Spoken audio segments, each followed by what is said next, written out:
Alright, what's going on, Forgotten Nation? I'm your host, FG, and today we're playing Pac-Attack. This is a puzzle game released in 1993, originally for the Sega Genesis and the Super Nintendo. However, many, including myself, would actually not know about this game until it was later released as parts of ports and compilations. One of the more popular being Namco Museum, but another one, a different version as a matter of fact, was actually featured in Pac Man World 2. But the Sega Genesis version is considered the original version because this is the one that Namco tends to port the most into those compilations. For example, the Pac Man Collection, Pac Man Museum, they all use the Sega Genesis version. So this is the go-to version. So of course we have the normal mode, the puzzle mode, and the versus mode. All three of the original modes. But for today's video, we will be taking a look at normal mode, playing on the normal difficulty. So, let's begin. So, Pac-Attack plays a lot like Tetris. The idea, of course, you have two different types of blocks. Ghost blocks and standard blocks. Every 3 to 4, you'll see a Pac Man spawn. And the idea, of course, being Pac Man, is that you can eat the ghost. So there's a big combination between trying to stack blocks as well as eat ghost. Because in order to progress through the game, you could focus on eating the ghosts because they are essentially a hazard to the main game. But the only real way to progress is by stacking the blocks. So this is very much a Tetris style game. And the ghosts are really annoyances at the most. So we're going to keep stacking up these blocks now, and every Pac-Man we get is a good thing. As you see on the left, for every ghost we eat, we have this wand meter that fills up. And when it reaches the top, you will be able to spawn a fairy, which originally appeared in Pac-Land. And when that fairy appears, it will clear all the ghosts within an 8-block radius under it. So if you find yourself in a pinch, the ghost could be what saves your game ultimately. But anyways, we're going to be stacking blocks right now. We're going to start seeing some clear lines. Pretty good stuff so far. So when I play this, there's usually a big emphasis on trying to stack the ghosts up because the ghosts give you the most points in the game. But if you're not careful, you will lose track of the blocks, and before you know it, you'll get game over quick. So let's keep stacking blocks. So as I mentioned, this game did also come out on the Super Nintendo. And between the Sega Genesis and the Super Nintendo, there are some differences in mind. Of course, there's the hardware because Super Nintendo and Sega Genesis, not just music, but even colors, graphics, there's some subtle differences. But if I were to consider it, I would say that the Super Nintendo version of Pac-Attack is a lesser version. For example, let's take a look at the main menu. You'll see that the main menu is missing some textures. For example, the lights that appear with the neon lights. In the puzzle mode, the music is different. Some actually do like that version's music for the puzzle mode for the Super Nintendo. But I do believe that the puzzle version's music for this is the go-to puzzles theme. It's always gotten stuck in my head every time I play the puzzle mode for Pac-Attack. There's something so memorable about it. But I can't say the same about the Super Nintendo version. Maybe it's just a form of preference, but I don't know. I can't really say I like the Super Nintendo version of Pac-Attack. In fairness, it's kind of the opposite, because the same thing happened with a game called Pac Man 2: The New Adventures. It also came out on the Sega Genesis as well as the Super Nintendo. But I consider the Super Nintendo version of Pac Man 2 the better version over the Genesis version. But many do like the Genesis version of Pac Man 2: The New Adventures. I don't know, maybe it is personal preference. Maybe it is. But for what it is, I prefer the Sega Genesis version of Pac-Attack.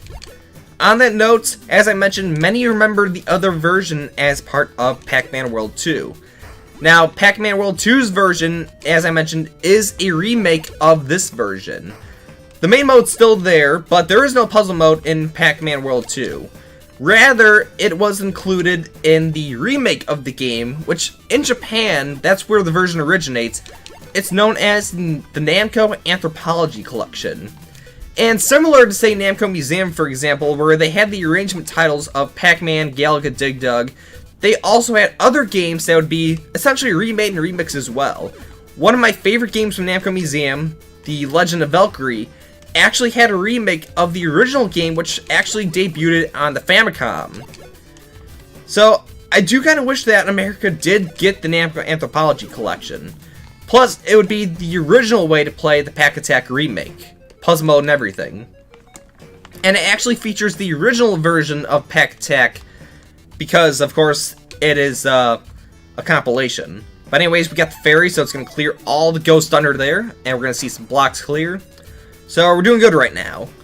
And once we clear one more level, we will get back to a slow, moderate pace. So we got to keep going. Can we get to level 20? Gotta keep going.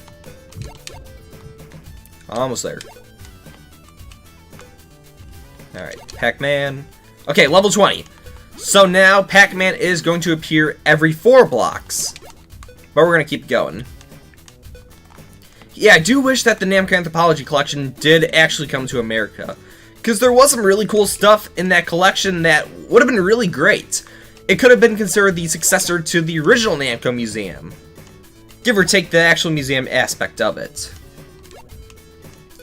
But also talking about the anthropology version. So, the aesthetic of that one is essentially the sci-fi space theme. Where here, I want to say it's a 70s funk style, if that's even a real thing. The anthropology remake is heavily based on this idea of space. From the design of it, with, I don't know how to describe it, a sci-fi look, a metallic look, but there is a big emphasis on space in that version. If anything, I would say that the beginner Novice music track is really memorable in my mind. Probably more memorable than this song itself. I still remember how it goes. It's like da da da da da da da da da da da ba ba da da da da da da da da. Then you got the violin that goes do do do do do do do da ba da da da. It's funny what music does in video games that it's so memorable, even years later. Alright, we're going to clear this line, so it's going to expose the ghost there, but we're not going to be able to get them all in one fell swoop. We're actually doing really good. Way better than the previous take I've done. But we're going to keep going, stack all the ghosts over there. Okay, that was a good save. This ain't looking good. So yes, Pac-Attack, the ghosts are annoyances. The only benefit you get out of them is the extra points, but they can become a big problem if the blocks stack up over time. Up. There we go. Alright, keep stacking. So another version that's actually popular of Pac-Attack is the Game Boy Advance Pac Man collection.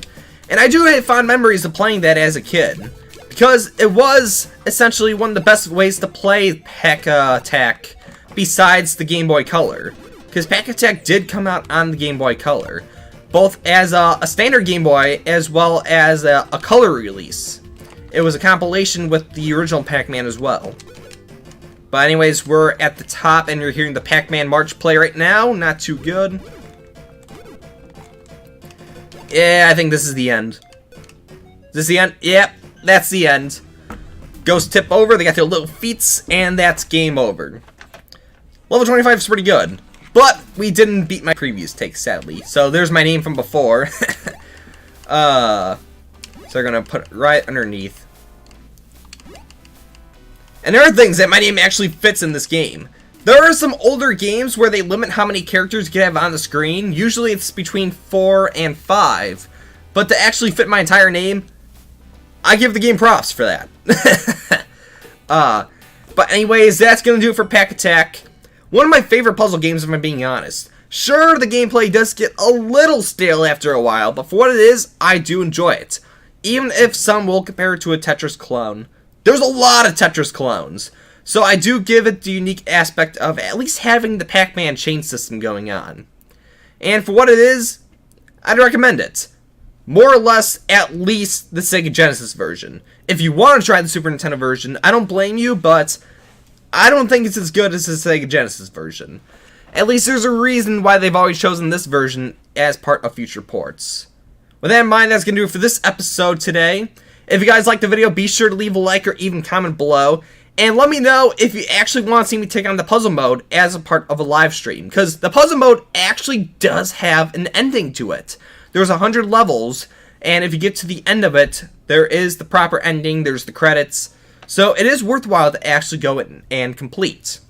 So be sure to let me know. And as always, I'll see you guys in the next video. And get ready, because if there's ghosts in this game, I don't want to know what awaits for Hallows Eve 2018.